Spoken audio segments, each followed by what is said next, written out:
I'm so glad people were interested in a part two to this because I have a whole lot fucking more to say. Now, in my first video, I kind of went over xenogenders, how they are harmful as a concept, and didn't go into any of the culture surrounding them, the way that people use them tend to act, or specific instances where they're harmful, because it's generally very easy to say, well, not all xenogender users do that, or not all of them are like that, or that's not xenogenders, that's just people, or whatever. So I tried to stick to how the concept is harmful, but I did get some comments that were like, well, what are specific instances where they're harmful? Or what about this thing that these people do, or this thing? So I want to kind of make less generalized statements here, and talk about more specific instances where they're harmful and how the culture and environment that xenogenders create is also harmful.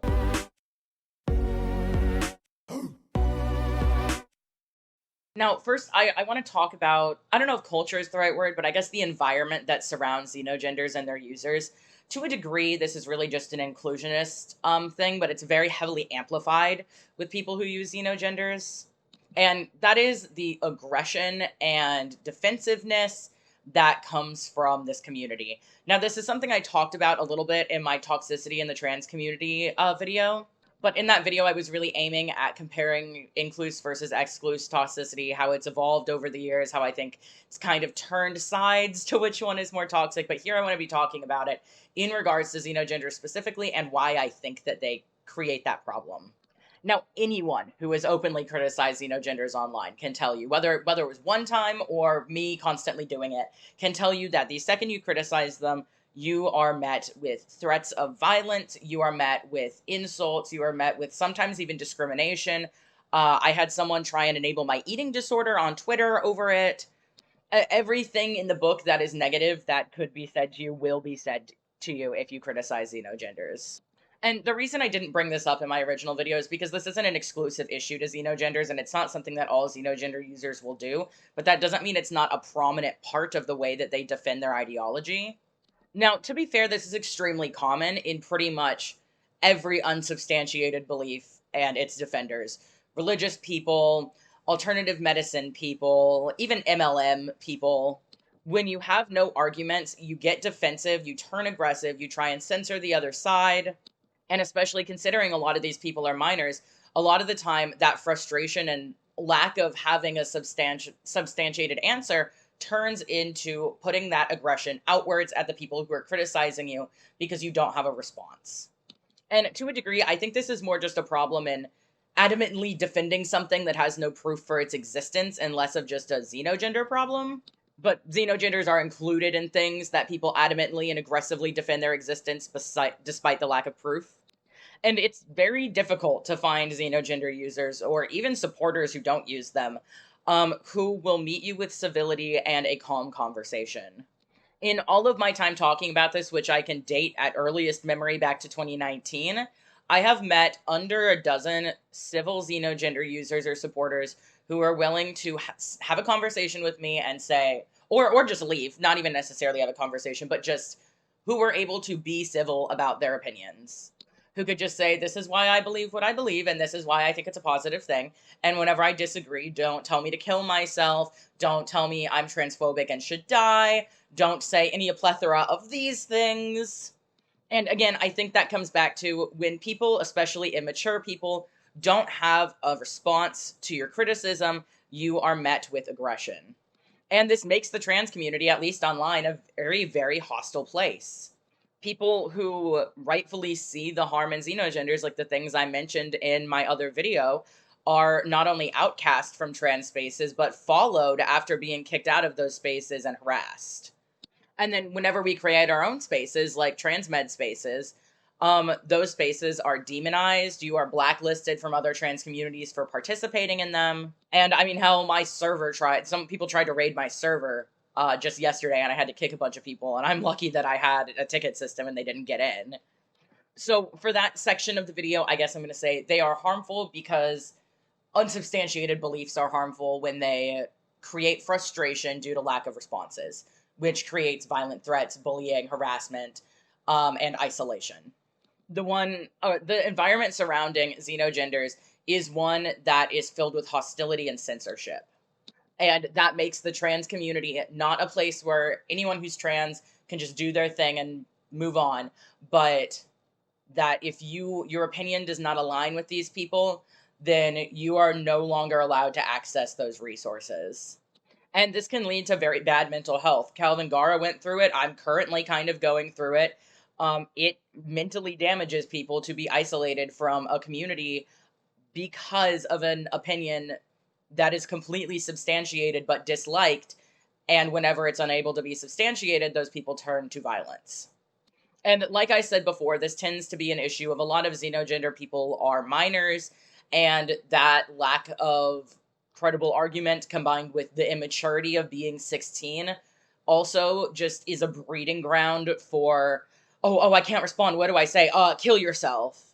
And it's gotten to a level where I don't think even when the trans med community was more toxic in the 2010s, I don't think the trans med community was ever as toxic as xenogenders specifically are right now, because it is beyond common to get xenogender users telling you to kill yourself, giving you blatant threats. I had someone tell me they wanted to cut off my limbs so that I could not create content anymore. And I don't think the trans med community was ever as bad as the xenogender community currently is.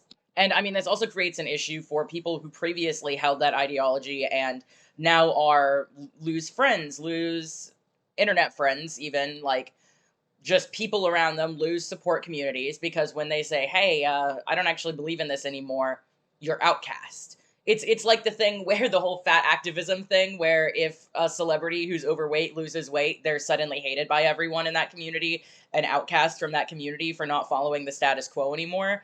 It's the same thing that happens with xenogenders. Is once you stop using them or stop supporting them, you are placed in an apostate category where you're evil, you're terrible, your life has no value, so we can say whatever we want to you.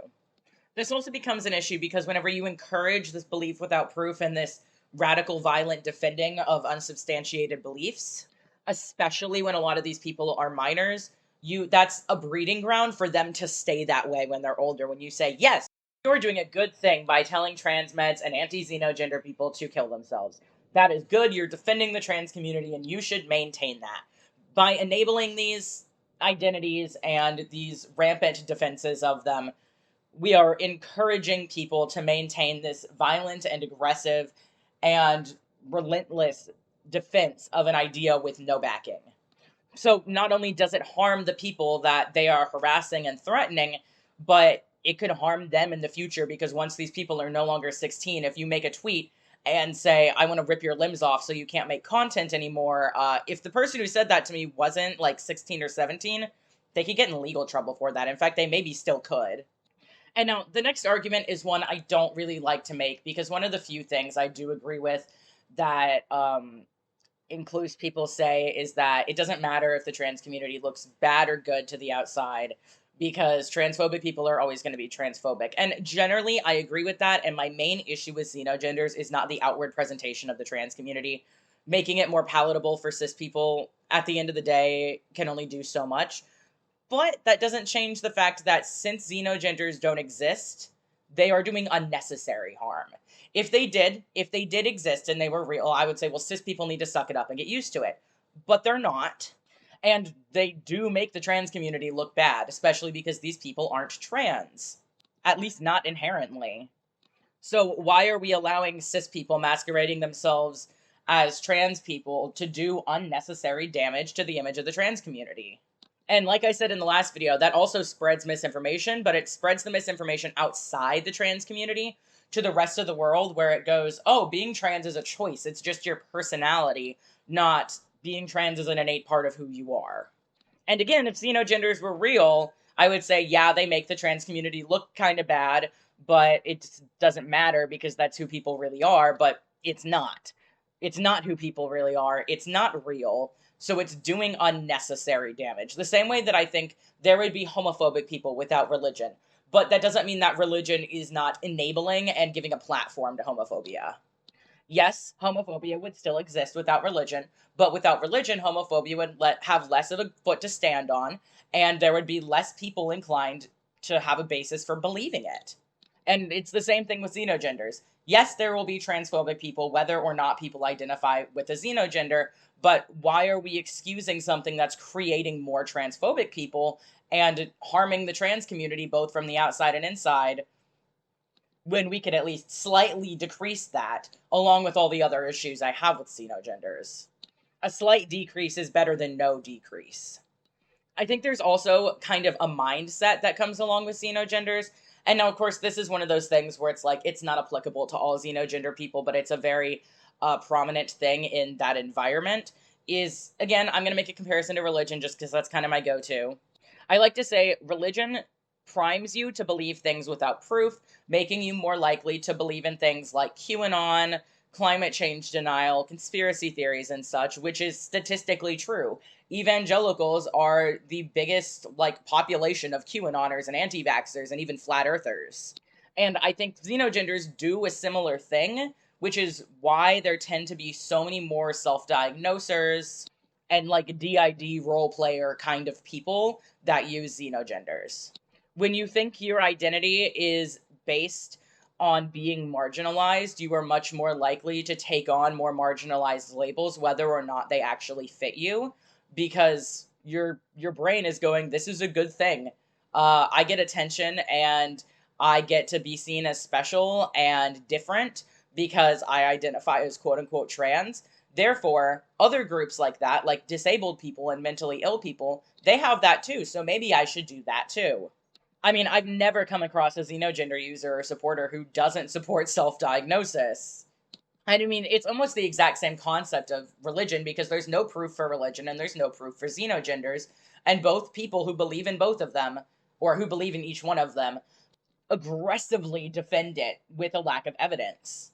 And on both things, believing something so aggressively and strongly with absolutely no proof opens the door for you to believe other things aggressively and strongly without proof. It's just with religion, those things tend to be conservative, and with xenogenders, they tend to be harming marginalized people by pretending to be one of them with absolutely no substance behind that claim. And like I said before I brought up this topic, this is not a rule. There are plenty of xenogender people who don't self diagnose or who make no comment on self diagnosis, but it is extremely common. I mean, I don't know if I've ever seen a self diagnosed DID quote unquote system that doesn't use xenogenders and neopronouns. And I mean, maybe this is more of just an issue with inclusionists than it is with xenogenders specifically, just that we should validate and accept everyone no matter how bullshit what they're saying is. But xenogenders are included within inclusionists, obviously. So, point stands. And this next thing I'm going to bring up, I will admit, is a inconvenience. It is annoying. It is not that big of a deal. It's just annoying. But someone asked me to talk about how it has affected me individually or in specific instances. So I just want to preface this with this is not at all a major point why I dislike xenogenders. It's just annoying. And someone asks for it, so I'm giving it. But xenogender people will go on to normal trans people's posts and try and make it about them. Try and make it somehow relate to them when they shared no experiences with us. Say someone will be doing one of those little pronoun memes on TikTok, the little you point to your pronouns 10 out of 10, 5 out of 10, whatever, and say which pronouns you prefer. Or a post where you were finally able to cut your hair or get a binder. And it can't just be a good for you. It can't just be a, oh, cool. It has to be a comment like, oh, I want to come out to my mom as bunny gender, but she won't understand and just blah, blah, blah, inventing in your comments. And I barely see trans people, like actual trans people, do that. When your whole identity exists to get you attention, it shows.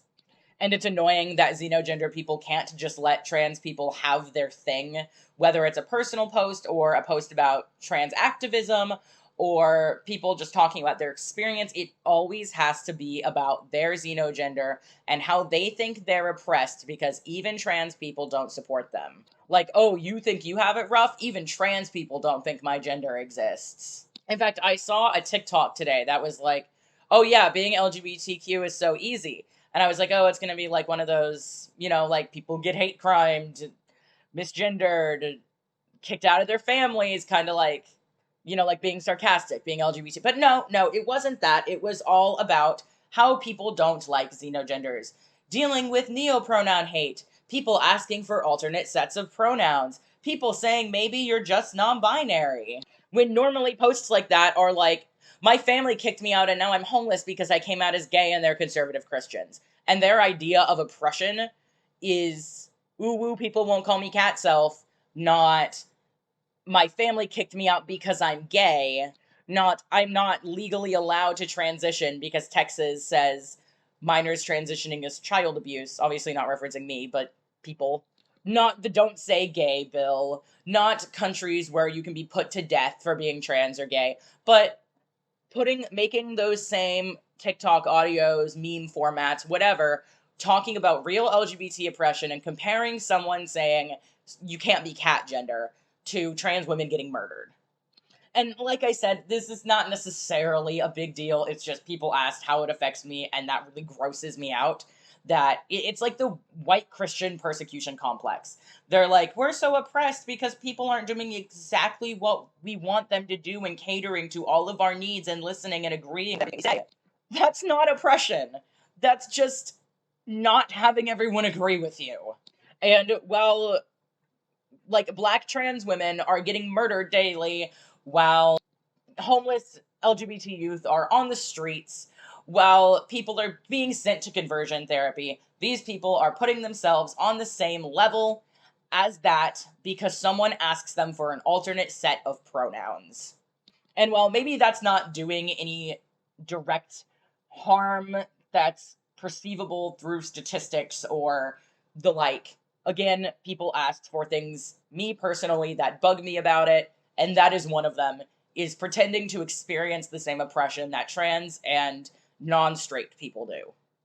And I just want to make it very clear that I move on because someone's going to comment and go, well, that's not a big deal. It's not directly hurting anyone. I know. I am aware. It is something that I find gross morally and just in general, I find it gross and rude and disrespectful. I am not saying it is in its entirety a reason to dislike xenogenders. People just asked, and I am answering.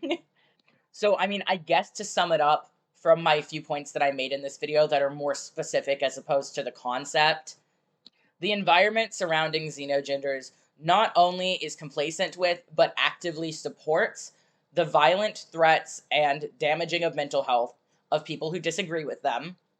It causes completely unnecessary harm and an increase in transphobic people who may have otherwise not been transphobic just because they feel the need to be special. Validating xenogenders specifically also validates the behavior that they use to defend them very unethically. They take away attention from genuine trans issues that are a problem in legislature and social issues by attracting attention to themselves. And they make a mockery out of the struggles that LGBT people go through with genuine discrimination by comparing criticism of their ideology to that oppression. And I know these things are more minor than the other things that I said in the other video, and are more specific and don't apply to all xenogender people, but that was what was asked for, so that is what I am giving you.